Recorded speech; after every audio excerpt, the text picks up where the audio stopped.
ना खाऊंगा ना खाने दूंगा, ये किसका दावा था? मुझे पता है, लेकिन मैं जानना चाहता हूँ कि क्या आपको पता है? कमेंट सेक्शन में बताइए, ये किसने कहा था ना खाऊंगा ना खाने दूंगा। जनता का नोटबंदी में क्या हुआ ये सब आप जानते हैं। कोविड-19 में जनता के साथ क्या हुआ ये सब आप जानते हैं। ये कहानी, ये बात मैं इसलिए कह रहा हूँ कि कुछ ऐसे दस्तावेज सामने आए हैं जो सवालिया निशान खड़े कर रहे हैं उस पार्टी पर जो पार्टी ये दावा कर रही है ना खाएंगे ना खाने देंगे। मेरे साथ एडवोकेट शेख शकील हैं, उनसे जान लेते हैं कि एक खुलासा जो उन्होंने किया है, ये खुलासा चौंका देने वाला है, रोंगटे खड़े कर देने वाला है, और ये खुलासा तब हुआ है जब इलेक्शन सर पर हैं। एडवोकेट साहब, बहुत बहुत स्वागत है हमारे प्रोग्राम में। संसार जी, बहुत शुक्रिया आपका, धन्यवाद मुझे याद करने के। सबसे पहले मैं ये जानना चाहता हूँ कि आप समय समय पर बड़े बड़े खुलासे करते हैं, और जब ये खुलासे करते हैं कईयों को नींद नहीं आती है कई दिन तक। अब ये जो खुलासा आपने किया है, आखिर ये मामला है क्या जो आप लेकर के सामने आए हैं? ना खाऊंगा ना खाने दूंगा ये कहने वालों का एक चिट्ठा आप जो लेकर के आए हैं, ये क्या है? संसार भाई, ये जो मेरे हाथ में जो दस्तावेज हैं जी, ये मेरे पास एक 30 अगस्त 2016 का एक लोन एग्रीमेंट है। जी। एक तो कोशिश करता हूँ कि जिम्मेदारी से बात की जाए और किसी की इमेज को टार्निश नहीं किया जाए। ये मेरी कोशिश रहती है कि क्योंकि मैं पेशे से वकील हूँ तो मैं नहीं चाहता हूँ कि गैर जिम्मेदारी से बात हो। ये मेरे हाथ में जो दस्तावेज है, मैंने आपको जैसे बताया, ये 30 अगस्त 2016 का एक एग्रीमेंट है, लोन एग्रीमेंट, जो कि Himgiri infrastructure private limited company के दरमियान और J&K बैंक की लिंक रोड शाखा के दरमियान है। इस लोन एग्रीमेंट की रूह से एडिशनल टर्म लोन जो है वो 4 करोड़ रुपए का दिया गया, और इसमें ये लिखा हुआ है कि ये जो 4 करोड़ रुपए की जो किस्त है ये तीसरी किस्त है, और इसमें ये भी लिखा गया है कि इससे पहले 25 करोड़ रुपया जो है वो डिसबर्स हो चुका है इनको। तो इसका मतलब ये हो गया कि इस लोन एग्रीमेंट को ये जो तीसरा टर्म लोन दिया गया, 25 और 4 हो गए 29 करोड़ रुपया जो है वो Himgiri infrastructure private limited company को दिया गया। किस बात के लिए? इनको 3 मेगावाट का माइक्रो हाइडल प्रोजेक्ट मिला हिमाचल प्रदेश के चंबा में। चंबा में एक नाला है, साहू उसे कहते हैं, और जो प्रोजेक्ट इनको दिया गया उसे कहते हैं साल2। वो प्रोजेक्ट दिया गया इस कंपनी को, और ये मैं आपको बता देना चाहता हूं कि इसके जो प्रमोटर्स, शेयर होल्डर्स, ग्रंटर्स, जो डायरेक्टर्स थे, वो मैं आपको बता देना, उसमें सबसे पहले ममता सिंह जी, जो हमारे भूतपूर्व उप मुख्यमंत्री डॉक्टर निर्मल सिंह की जोजा हैं। जोजा का मतलब हो गया उनकी वाइफ, धर्मपत्नी। शेयर होल्डर जुगल किशोर जी, जो हमारे तीसरी दफा अल्लाह करे वो पार्लियामेंट में दाखिल होने के लिए जा रहे हैं, और नामांकन पत्र कहते हैं उसको, नामांकन पत्र, हाँ, वो उन्होंने भरा हुआ है। और इसके अलावा हमारे फॉर्मर स्पीकर और हमारे former deputy chief minister Kavinder Gupta ji, son of Shri Bindraban Gupta ji, वो भी हिस्सा हैं। कविंदर जी की जो कमर्शियल प्रॉपर्टी उधमपुर में है, 10 मरले जिसमें दुकानें और एक फैक्ट्री है, वो इसमें मॉर्गेज है। और ये भी मैं आपको बता दूं कि इसमें पर्सनल गारंटी दी है डॉक्टर निर्मल सिंह जी ने, और साथ में पर्सनल गारंटी दी है जुगल जी ने भी। डॉक्टर निर्मल सिंह जी की 3 कनाल जमीन जो है, जो सुंजुआ में है, वो इसमें मेंशन्ड है जी, जो उन्होंने गारंटी दी हुई है, मॉर्गेज करवाई हुई है जी। और इसके अलावा और भी काफी इसमें नामवर शख्सियात हैं। और मैं आपके माध्यम से ये जम्मू कश्मीर की जनता को जागरूक करना चाहता हूं कि जब 2019 का नॉमिनेशन फॉर्म भरा जुगल किशोर शर्मा जी ने जी, उन्होंने class number 8 of nomination form में ये मेंशन किया, जिसमें लिखा हुआ था एसेट्स एंड लायबिलिटीज। उन्होंने लिखा है कि 34 करोड़ रुपए की जो लायबिलिटी है वो है। कितने की? 34 करोड़ रुपए की। लेकिन जो उन्होंने अभी फार्म भरा अभी आज से 3 दिन पहले, ठीक है, उसमें जुगल जी ने बिल्कुल भी इस लाइबिलिटी का कोई जिक्र नहीं किया है। तो मैं यही बात जो है जनता के दरबार में रखना चाहता हूं कि जुगल जी इस टाइम लोगों से वोट मांग रहे हैं। वो मेरे डुग्गर प्रदेश की नुमाइंदगी करने तीसरी दफा जा रहे हैं जी। तो डेमोक्रेसी में संसार भाई सवाल करना जो है ना एक फंडामेंटल राइट है सिटीजन्स का, क्योंकि वो हमारी नुमाइंदगी करने जा रहे हैं। तो मैं as a citizen on behalf of Duggar Pradesh मैं अपने एमपी साहब से ये पूछना चाहता हूँ, जम्मू कश्मीर के लोगों को जागरूक करें कि भाई पिछली दफा तो आपने बताया कि 34 करोड़ रुपए लाइबिलिटी है, तो इस बार आपने कहा कि कुछ है नहीं है, तो जरा बताएं तो सही कि क्या ये लाइबिलिटी आपने क्लियर कर दी, क्या कोई आउट ऑफ कोर्ट सेटलमेंट हुई है, क्या कोई वन टाइम कोई एमनेस्टी आपने अवेल की है, जरा बताएं तो सही कि जो 29 करोड़ रुपया लोन आपको मिला क्या वो माफ हो गया? जनता का पैसा है ना संसार भाई जी। आप अगर स्कूटर या कार लेते हैं, अगर आप 2 किस्तें नहीं देते हैं तो मैनेजर साहब आपको फोन करते हैं, दरवाजा खटखटाते हैं, अगर 3-4 किस्तें पेंडिंग हो जाए तो आपकी गाड़ी उठा लेते हैं जी। मैं ठीक कह रहा हूं? बिल्कुल।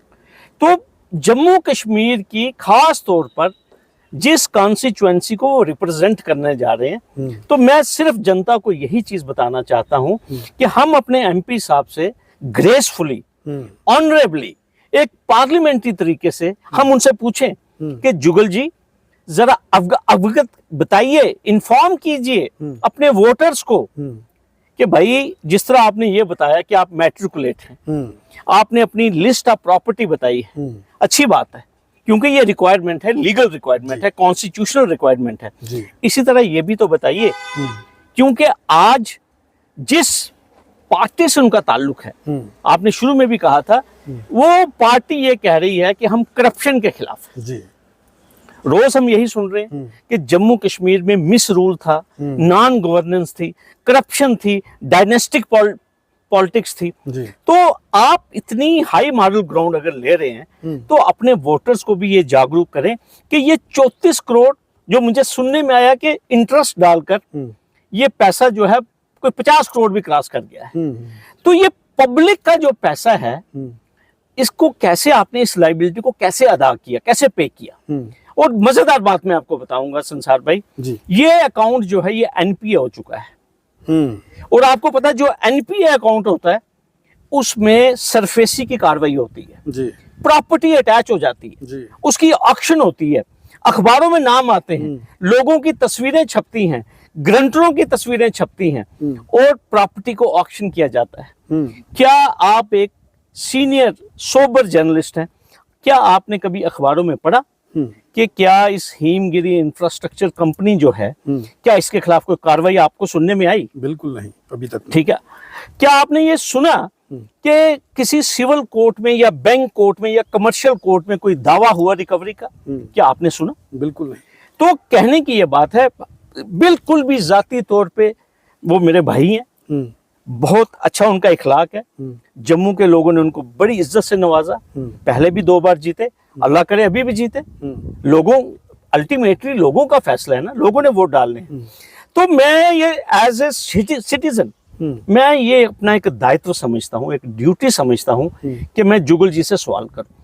ये मौका है ना उनसे सवाल करने का इस वक्त, क्योंकि उन्होंने मेरे पास भी आना है वोट मांगने, चाहे वो सोशल मीडिया के थ्रू आए, किसी भी माध्यम के थ्रू आए। मेरा ये उनसे एक सवाल है, क्लियर कर दें जम्मू कश्मीर के अवाम को कि ये लाइबिलिटी आपने कैसे क्लियर की।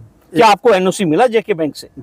क्या कोई सेटलमेंट हुई है, वन टाइम सेटलमेंट हुई है? क्योंकि हो सकती है, देखिए बैंक जो है डिफरेंट स्कीम्स बनाता है, हमें कोई बायस नहीं है। मैं आपसे दिल खोल के साफ बात कह रहा हूँ। जुगल जी भी इस प्रोग्राम को अगर सुने, मैं उनको कहता हूँ मुझे उनका पूरा एहतराम है। क्यों? क्योंकि वो इलेक्टेड रिप्रेजेंटेटिव रहे 2 दफा, उससे उनकी पॉपुलैरिटी का एहसास भी होता है। और अब पार्टी ने उनकी सेवाएं देखते हुए उनको तीसरी दफा भी मैंडेट दी है। मेरी सलाम है उनको। लेकिन मेरा एक ही सवाल है अवाम की तरफ से कि जरा क्लियर कर दीजिए, ये 29 करोड़ जो एक्चुअल अमाउंट है ये कहाँ गया? क्या प्रोजेक्ट आपने लगाया? और ये भी मैं आपको क्लियर कर दूं, मैंने हिमाचल सरकार से भी आरटीआई लगाई जी। मैंने उनको पूछा बताइए ये प्रोजेक्ट लगा भी, कमीशन भी हुआ? उन्होंने लिखा कि बिल्कुल भी कमीशन नहीं हुआ, हमने इनको बार बार मौके दिए। ये हिमाचल सरकार ने मुझे लिख के दिया आरटीआई में। वो कहते हैं कि हमारे गवर्नर साहब ने एक एमनेस्टी स्कीम बनाई जिसमें हमने 22 मई 2022 इनको आखिरी मौका दिया कि आप 22 मई 2022 तक प्रोजेक्ट को कमीशन कर दीजिए। ये उस डेडलाइन को भी इन्होंने उसके मुताबिक भी ये प्रोजेक्ट को कमीशन नहीं कर सके। अकाउंट भी एनपीए हो गया, प्रोजेक्ट भी कमीशन नहीं हुआ, तो और कोई कार्रवाई भी नहीं हुई। अमाउंट कहाँ गई, ये सवाल। पैसा, सबसे बड़ी बात ये है, ये इतनी बड़ी रकम जो कि एक्चुअल रकम 30 करोड़ रुपया है या 29 करोड़ रुपया, आज तो मैं कागज लेकर आया हूं आपके सामने, ये पैसा कहाँ गया? ये जनता का सवाल है, ये जनता जानना चाहती है। ना प्रोजेक्ट लगा चंबा में और ना ही अकाउंट जो है वो एनपीए हो गया। तो ये सुल्लू गुल्लू वाला मामला लगता है कि ये पैसा गया तो गया कहाँ पे?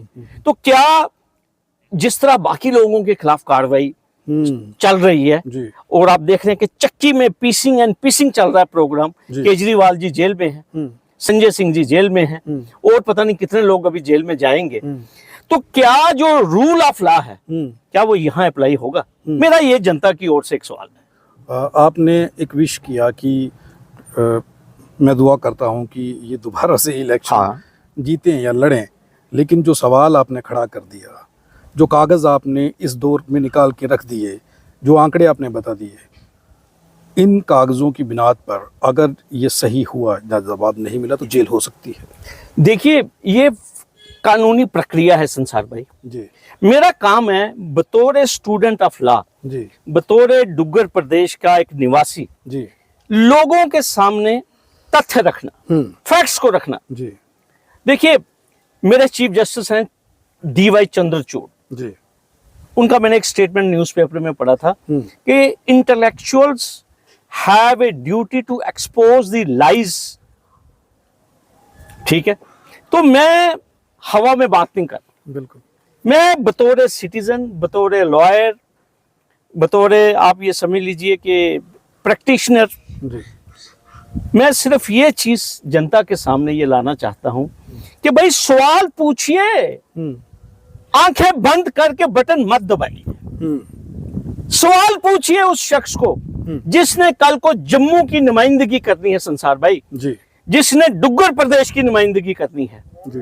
तो क्या उनका यह दायित्व नहीं बनता कि जनता को बताएं कि क्या वो शेयर होल्डर थे या हैं, उनका क्या इंटरेस्ट है हिमगिरी इंफ्रास्ट्रक्चर में? क्या ये जम्मू की जनता को जानने का कोई हक नहीं है? जी। क्या हमने मोदी जी के नाम पे आंखें बंद करके बटन दबाना है?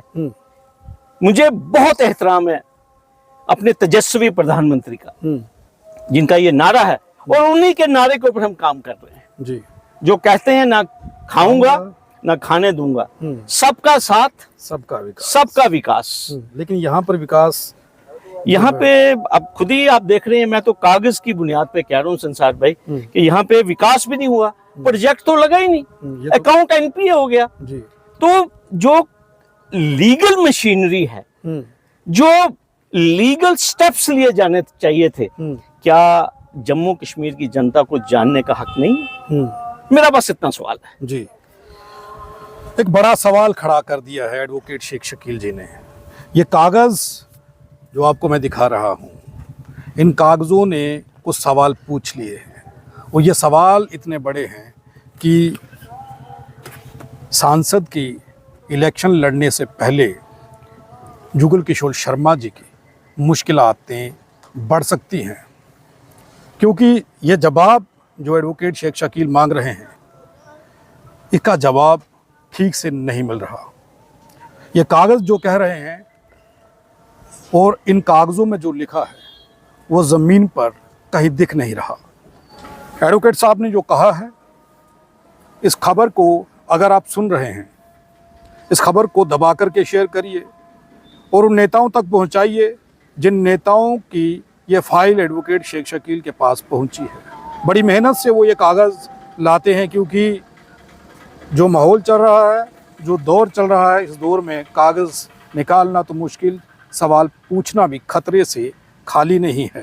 तो आप इस खबर को दबा करके शेयर करिए और ये सवाल पूछिए कि सांसद साहब, पूर्व सांसद साहब जुगल किशोर जी, ये जो सवाल एडवोकेट शेख शकील जी ने पूछे हैं, इन सवालों का जवाब कौन देगा? इलेक्शन कमीशन के पास भी ये खबर जाएगी। क्या इलेक्शन कमीशन इस खबर को देख करके कोई कार्रवाई करेगा? क्या जेके बैंक जो खामोशी मौन धारे हुए हैं, उनके खिलाफ भी ये कार्रवाई होगी कि उस दौरान क्या कुछ हुआ, किन लोगों की मदद से हुआ? आप देखते रहें आरटीआई इंडिया न्यूज़, लोकतंत्र का पहरेदार, ताकि हम पहुंचा सकें आप तक वो खबरें जो नहीं पहुंच रही हैं या फिर जो नहीं पहुंचाई जा रही हैं। धन्यवाद। हम किसी भी प्रकार का कोई विज्ञापन नहीं लेते हैं, हम आज़ाद पत्रकारिता करते हैं। अगर आप चाहते हैं कि आज़ाद पत्रकारिता जिंदा रहे तो आरटीआई इंडिया न्यूज़ का आर्थिक सहयोग करें, ताकि आरटीआई इंडिया न्यूज़ आज़ाद पत्रकारिता करता रह सके।